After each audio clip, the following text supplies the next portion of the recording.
Vamos então hoje continuar aqui com o estudo de gases e observar alguma coisa mais importante para nós em termos matemáticos.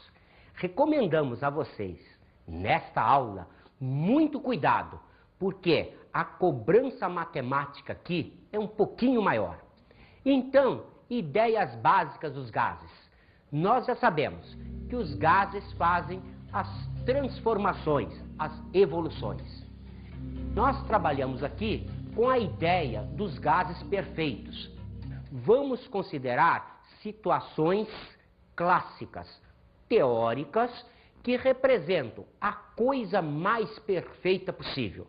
Quando estudarmos o real, vamos fazer alguma adaptaçãozinha. Mas, por enquanto, a ideia é considerar a coisa perfeita. Então, naquelas características próprias dos gases, nós vamos pensar aqui uma situação considerada ideal.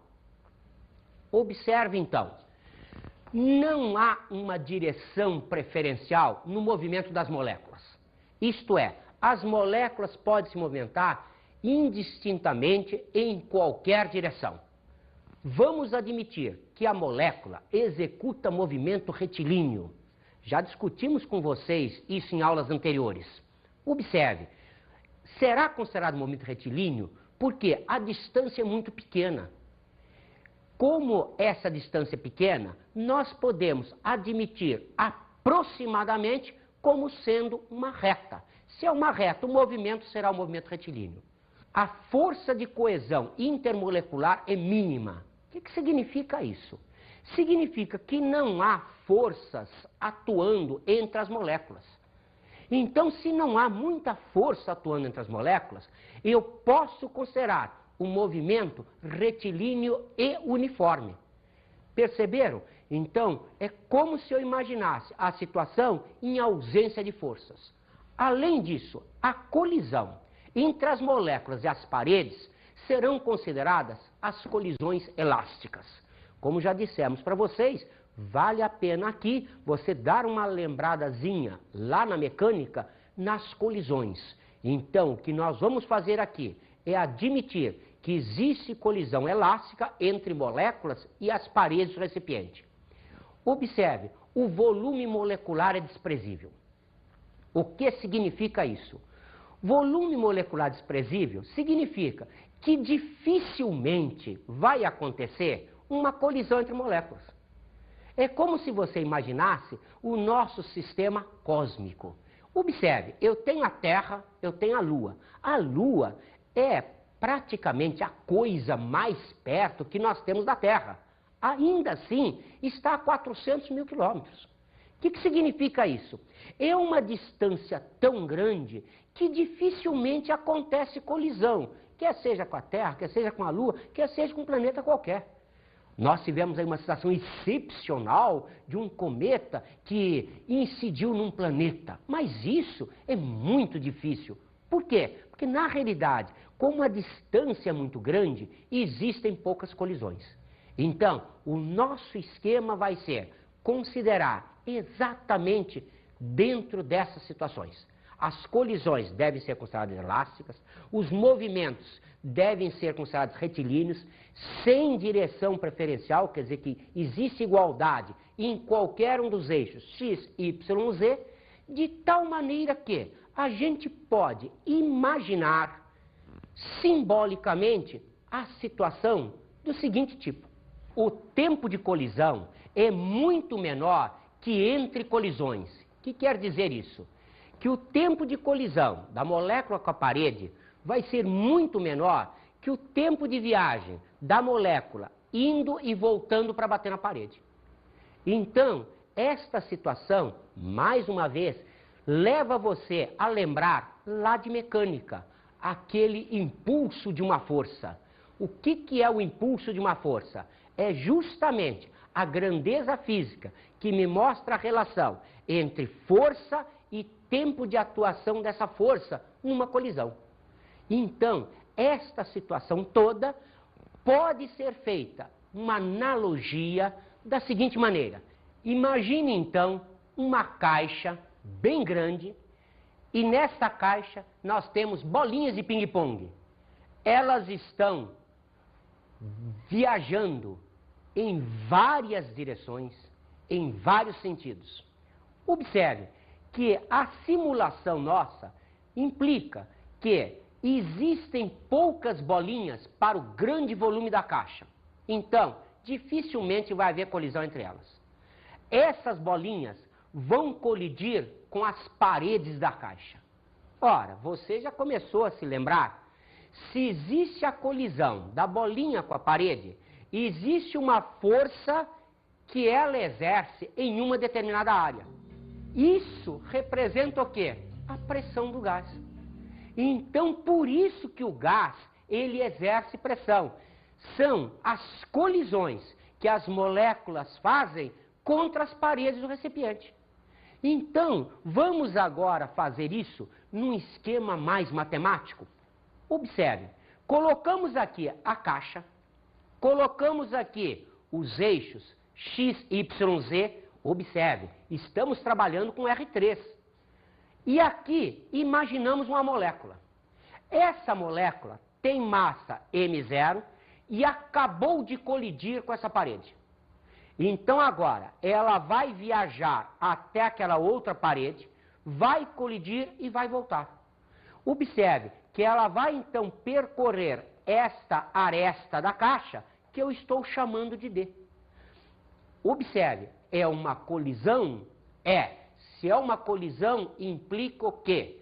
Que aparece um impulso e você se lembra da mecânica, que o impulso vale sempre a variação da quantidade de movimento. Cuidado, vetorialmente.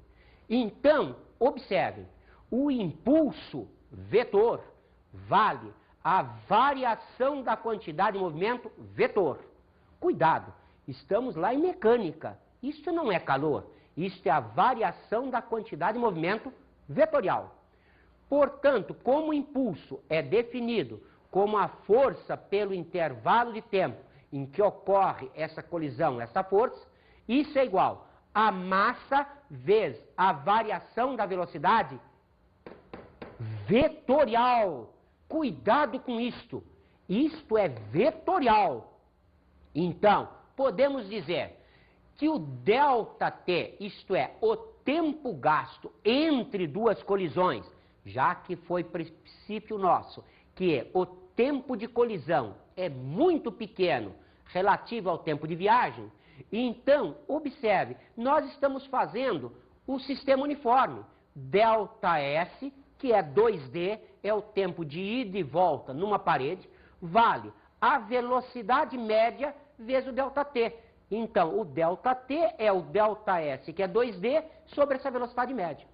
Observe, então, que a variação vetorial de velocidade vale 2 vezes a velocidade média. Cuidado, vetores. A velocidade é de chegada e de saída. Então, a diferença entre esses dois vetores é 2V. Não é soma vetorial. Se fosse a soma vetorial, daria 0. Mas como é a diferença vetorial, eu vou calcular como sendo 2V. Observe que, então, substituindo na expressão inicial, a força média de colisão vale, isto era o ΔT, então ficou 2D sobre a velocidade média. Massa da partícula, no caso a molécula, vezes o ΔV vetorial, que é 2V. Observe que passando isto para cá, eu fico com V ao quadrado. Observe que este 2 vai desaparecer com esse 2 e o D passa ao denominador. Então, essa expressão me dá a força média que uma molécula faz na parede dessa caixa, na parede do recipiente. Observe que, então, se eu dividir os dois termos pela área da parede, o que eu vou ter? Eu vou ter a força média sobre área igual M0, área vezes distância, vezes V média ao quadrado. Observe, então, que isto daqui é o conceito de pressão. E então, força média por área representa a pressão.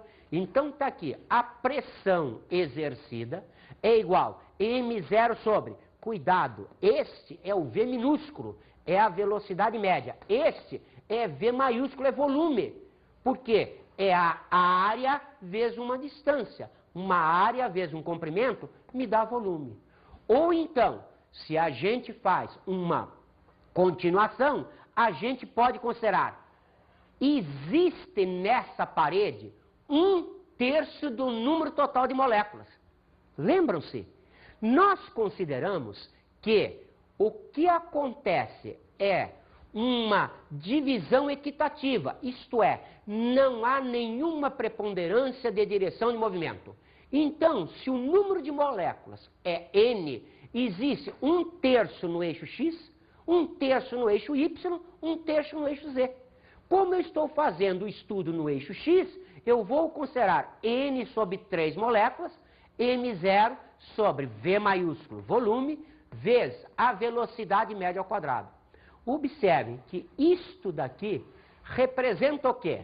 É o número de moléculas vezes a massa de uma molécula. Isto é, isto daqui representa a massa total do gás. Portanto, a pressão média exercida será 1/3. Esse produto é a massa total do gás, o volume vezes velocidade média ao quadrado. Lembram-se quem é isso daqui? Olha a hidrostática sendo chamada aí.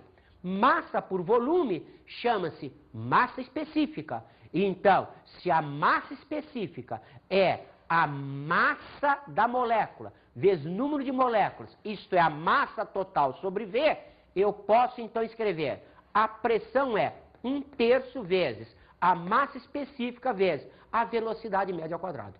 Então, como vocês estão vendo, começamos a entender aqui agora a questão matemática da pressão do gás. Observe que essa expressão matemática interessa para nós para provar que realmente, primeiro, as moléculas estão constantemente colidindo com a parede. Está na cara que não tem uma molécula, como você tem infinitas moléculas, como o choque é praticamente constante, então aquela situação que mostramos para vocês no balão. Olha lá. Perceberam como é que fica a parede? A parede fica sob pressão, ela fica esticada. E quanto mais molécula eu colocar aqui dentro, o que vai acontecer? Vai existir mais pressão, porque tem mais moléculas para colidirem com essas paredes. No estado gasoso, as moléculas estão sempre agitadas. Se colocarmos um pouco de gás dentro de um recipiente, é de se esperar que uma hora ou outra estas moléculas batam nas paredes do recipiente. Deste choque, surge uma pressão nas paredes, que é a pressão do gás. Resumindo, a pressão de um gás é o resultado da colisão das moléculas do gás contra as paredes do recipiente que o contém. Como a energia cinética se relaciona com o gás? A sua pergunta é interessante. Vamos então agora estudar a energia cinética vinculada ao gás. Nós temos várias coisas para pensar aqui. Vamos pensar uma de cada vez para não embolar o meio de campo. Então vamos pensar primeiro na energia cinética média do gás. Vamos então outra vez recorrer aos recursos matemáticos. Observe, a energia cinética média é sempre dada pela massa vezes a velocidade média ao quadrado sobre 2. Eu vou passar esse 2 do denominador para lá. Então vai ficar 2 vezes a energia cinética média igual m vezes velocidade média ao quadrado. Observem que a expressão anterior que nós tínhamos dizia a pressão média é 1/3 de m, v de volume, vezes velocidade média ao quadrado. Eu vou passar esse v para aquele termo. Então vai ficar pressão vezes volume, 1/3 de m, v média ao quadrado. Lembraram quem é esse PV? Olha lá, é a equação de Clapeyron. O PV vale nRT. Então observe, nRT é igual a 1/3 de 2 vezes a energia cinética média. Estão notando algo interessante? Nós estamos trabalhando com essa fração aqui. Por quê? Porque nós consideramos que a molécula, ela pode estar com movimento em X, em Y ou em Z. Perceberam em termos de física o que isso representa? Representa que eu estou admitindo que isso é um gás monoatômico. Ele só tem possibilidade de movimentação nos eixos X, Y, Z. Está na cara que se eu pensar num gás biatômico, eu teria uma outra possibilidade de movimento rotacional entre as moléculas. Mas, para não confundir, nós estamos sempre trabalhando com um sistema monoatômico. Você vai ver que hoje em dia é a grande maioria das cobranças de exercícios de vestibulares. Então, PV, que vale nRT, vale 1/3 vezes, 2 vezes a energia cinética média. Ou, passando o 3 para lá e o 2 dividindo, fica a energia cinética média, vale 3/2 de nRT. Perceberam?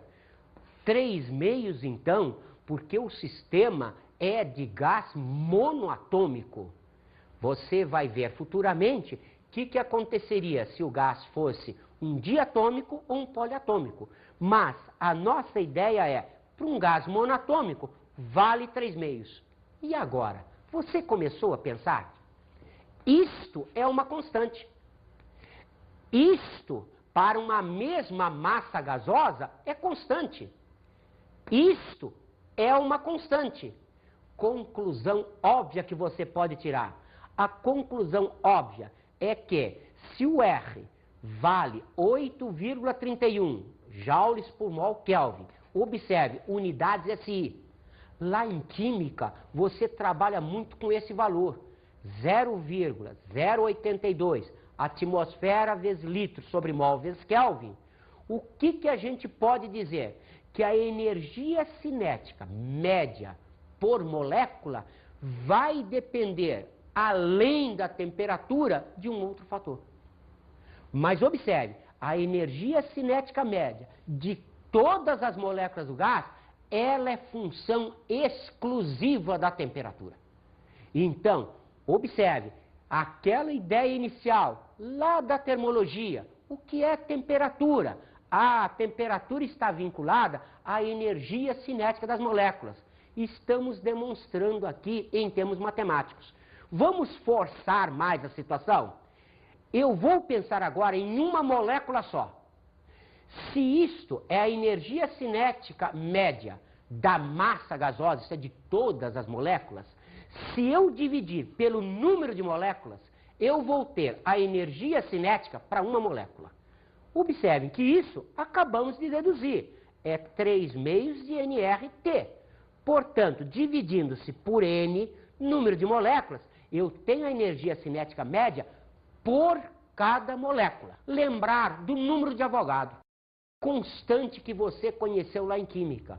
O que ela representa? Representa o número de moléculas dividido pelo número de moles. Então, se eu faço essa transformação, eu posso agora, pegando aquela expressão inicial nossa, escrever 3/2. Observe, era N minúsculo, R, T. Como foi dividido por N para achar por uma, o Nzinho está sendo substituído por número de moléculas sobre o número de Avogadro. Observe, este N com esse N desaparece. O que fica então? Fica um K igual a R sobre o número de Avogadro. Este K é uma constante física.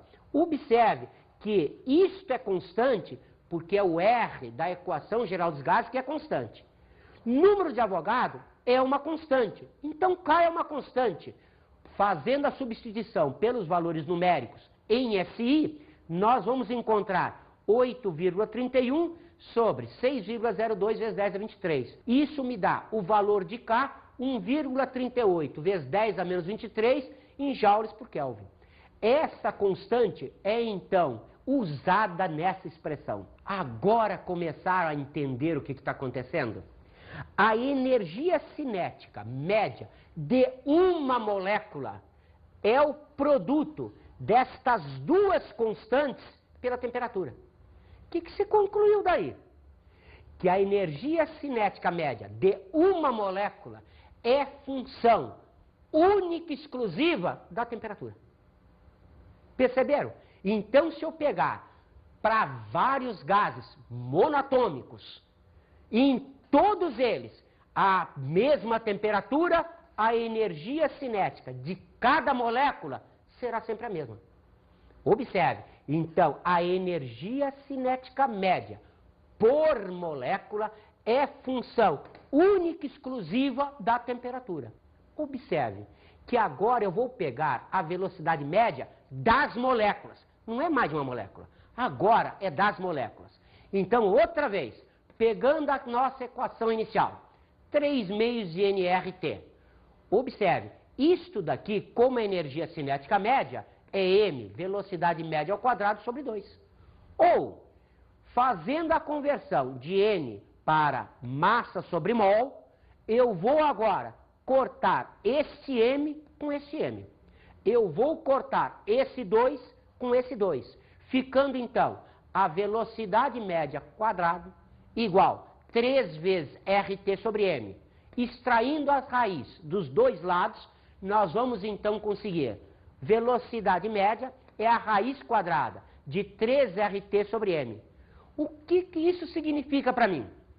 Que a velocidade média das moléculas, ela é função da temperatura, isso é constante, mas também é função do mol, isto é função do tipo de gás que você tem. Então, esta expressão mostra que se você considerar todas as moléculas, a velocidade média delas também é dependente de temperatura. O que significa isso? Que aquela ideia inicial que nós tivemos da temperatura como vinculação de energia cinética de moléculas é uma ideia que está coberta pela matemática. Pense agora na temperatura e o efeito que ela tem na pressão. Ora, se diminuirmos a temperatura, diminuiremos a energia cinética das moléculas. Com pouca velocidade, as moléculas colidem com menos força nas paredes. O que se espera que aconteça com a pressão? Espera-se que a pressão aumente ou diminua?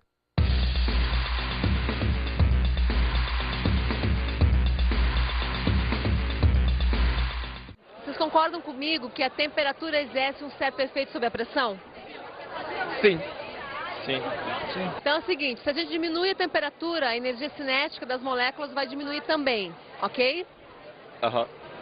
Acho que sim. Certeza. O que acontece com a pressão? Ela diminui ou aumenta nesse caso?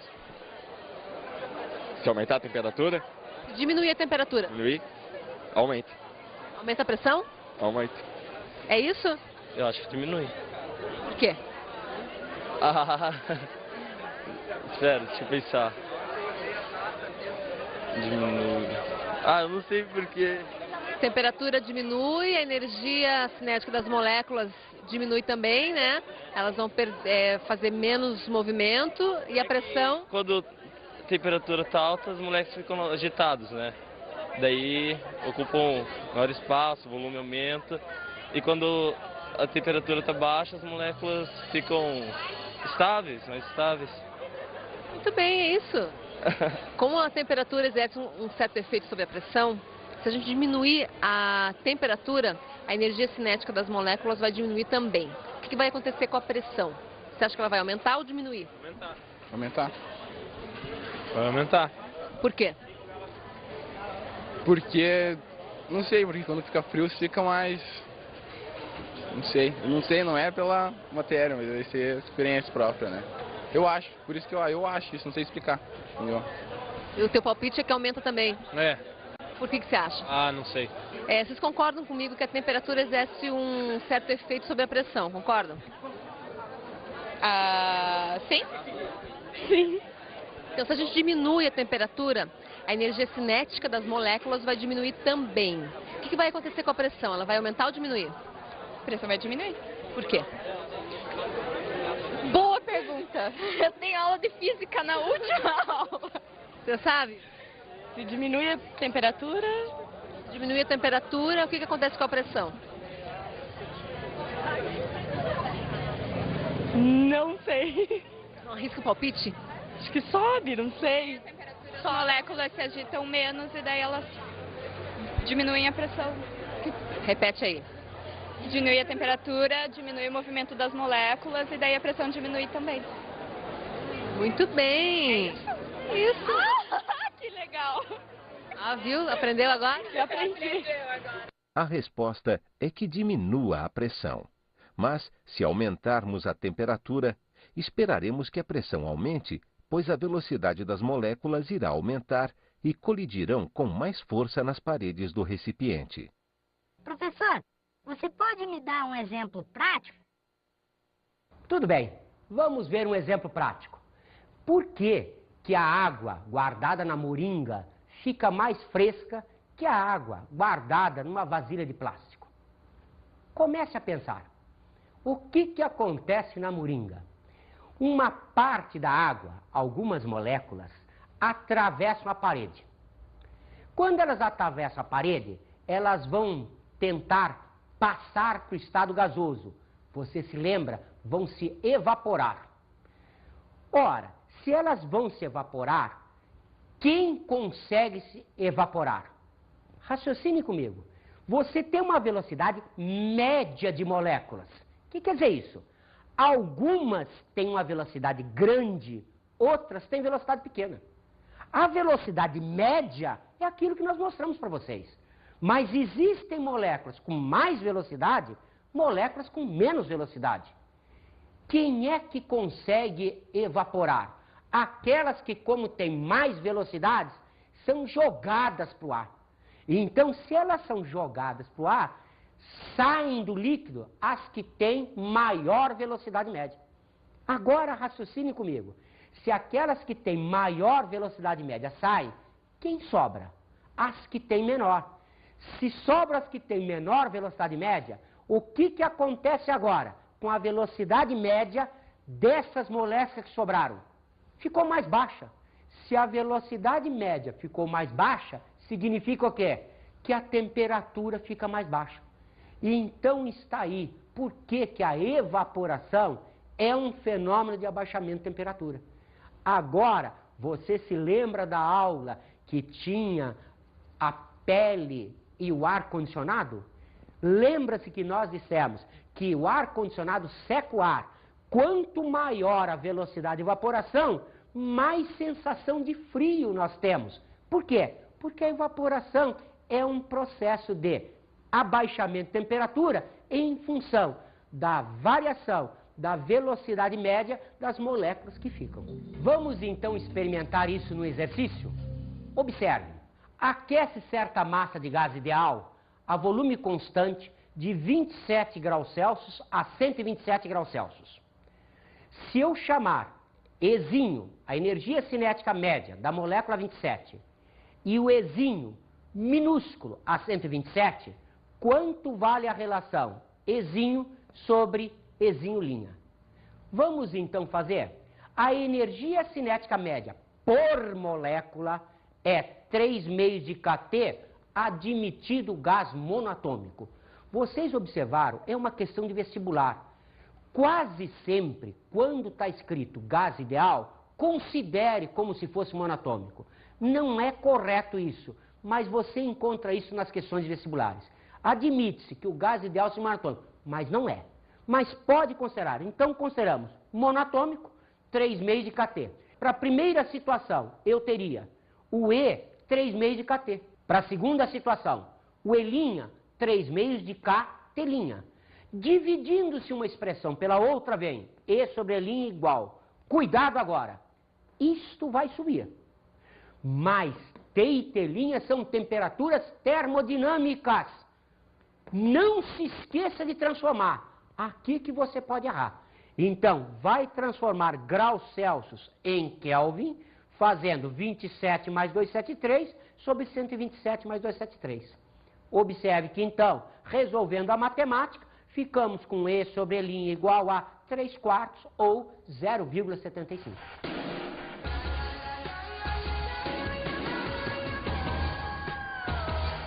Lembre-se, esta aula, ela cobra conceitos que você tem lá da mecânica, que você tem da matemática, que você tem da parte de vetores. Recomendamos a você que dê uma espiada em diferença vetorial, impulso e cinemática.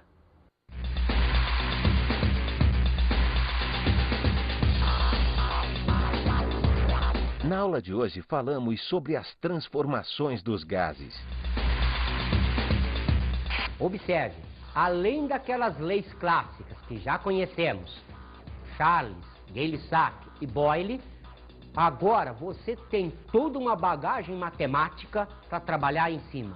Você tem a energia cinética média do gás, você tem a energia cinética média por molécula, você tem a pressão média do gás e cuidado com isso tudo que envolve muita matemática. Bons estudos!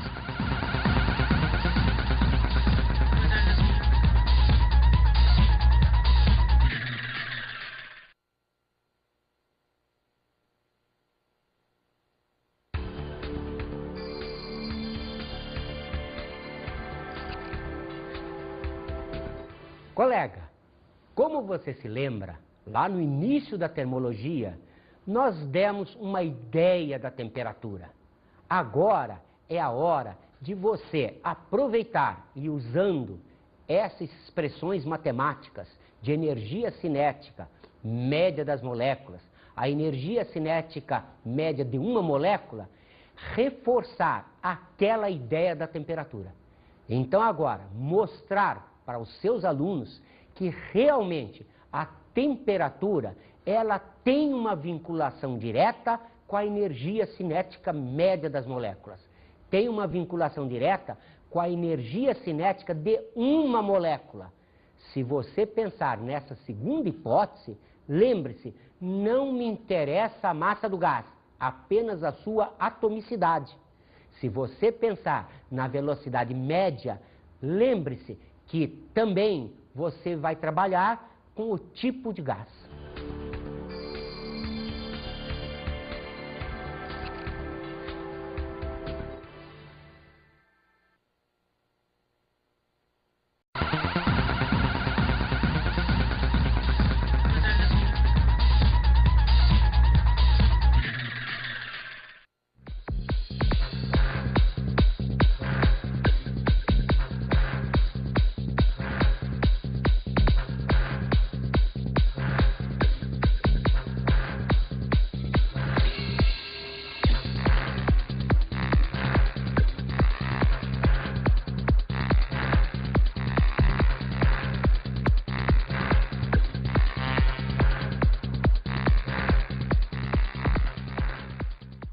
Olá, vamos então hoje continuar aqui com o estudo de gases e observar alguma coisa mais importante para nós em termos matemáticos.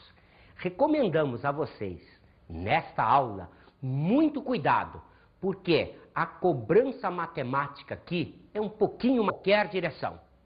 Vamos admitir que a molécula executa movimento retilíneo. Já discutimos com vocês isso em aulas anteriores. Observe, será considerado movimento retilíneo porque a distância é muito pequena. Como essa distância é pequena, nós podemos admitir aproximadamente como sendo uma reta. Se é uma reta, o movimento será o movimento retilíneo. A força de coesão intermolecular é mínima. O que significa isso? Significa que não há forças atuando entre as moléculas. Então, se não há muita força atuando entre as moléculas, eu posso considerar o movimento retilíneo e uniforme. Perceberam? Então, é como se eu imaginasse a situação em ausência de forças. Além disso, a colisão entre as moléculas e as paredes serão consideradas que seja com um planeta qualquer.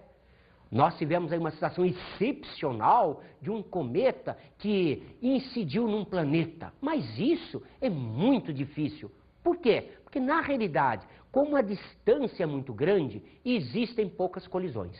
Então, o nosso esquema vai ser considerar exatamente dentro dessas situações. As colisões devem ser consideradas elásticas, os movimentos devem ser considerados retilíneos, sem direção preferencial, quer dizer que existe igualdade em qualquer um dos eixos x, y, z, de tal maneira que a gente pode imaginar simbolicamente a situação do seguinte tipo. O tempo de colisão é muito menor que entre colisões. O que quer dizer isso? Que o tempo de colisão da molécula com a parede vai ser muito menor que o tempo de viadas às colisões elásticas. Como já dissemos para vocês, vale a pena aqui você dar uma lembradazinha lá na mecânica nas colisões. Então, o que nós vamos fazer aqui é admitir que existe colisão elástica entre moléculas e as paredes do recipiente. Observe, o volume molecular é desprezível. O que significa isso? Volume molecular desprezível significa que dificilmente vai acontecer uma colisão entre moléculas. É como se você imaginasse o nosso sistema cósmico. Observe, eu tenho a Terra, eu tenho a Lua. A Lua é praticamente a coisa mais perto que nós temos da Terra. Ainda assim, está a 400 mil quilômetros. O que significa isso? É uma distância tão grande que dificilmente acontece colisão, quer seja com a Terra, quer seja com a Lua maior. Então, ideias básicas dos gases. Nós já sabemos que os gases fazem as transformações, as evoluções. Nós trabalhamos aqui com a ideia dos gases perfeitos. Vamos considerar situações clássicas, teóricas, que representam a coisa mais perfeita possível. Quando estudarmos o real, vamos fazer alguma adaptaçãozinha. Mas, por enquanto, a ideia é considerar a coisa perfeita. Então, naquelas características próprias dos gases, nós vamos pensar aqui uma situação considerada ideal. Observe, então, não há uma direção preferencial no movimento das moléculas. Isto é, as moléculas podem se movimentar indistintamente em qualquer